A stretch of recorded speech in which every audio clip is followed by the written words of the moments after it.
Over the past few months, there really hasn't been any positive news in the wheat markets, Kim.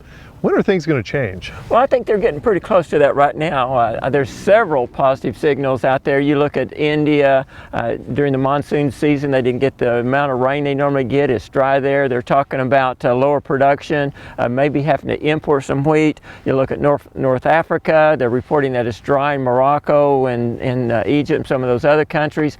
Lower production, that's the biggest importer, the largest importers for wheat. The Ukraine, they planted 20% less acres than last year. Russia, there was talk of lack of snow cover and maybe freeze damage. I think that was kind of marginal.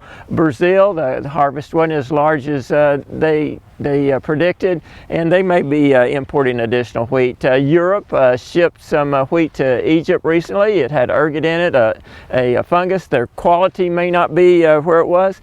This week, a Canadian stocks report came out. The wheat stocks were less than expected. And the value of the U.S. dollar, it went down from about 99.9 to 96.7, about a 2.2% decline. So there's a lot of positive signs out there. They're just not together yet enough to, kick that price up.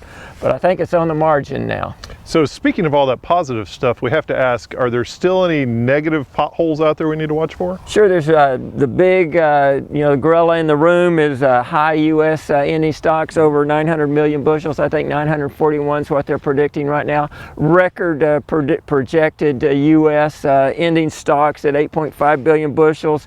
And just let's face it, U.S. hard red winter wheat export sales have been weak. They've been lower than expected. So there's also those big negatives hanging over our head. What does the market look like whenever the U.S. crop comes in? Well, right now you're watching that KC July wheat contract. It's been trading mostly from about 483 to 490, 493, something like that.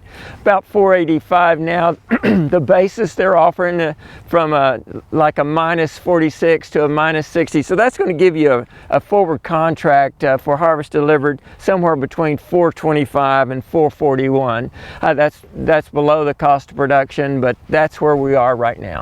Now, with all of that, does that change the strategies producers need to be looking at? I think with the price below the cost of production, there's no reason to price your wheat. I think there's more upside potential than there is downside risk. Okay, Kim Anderson, grain marketing specialist here at Oklahoma State University.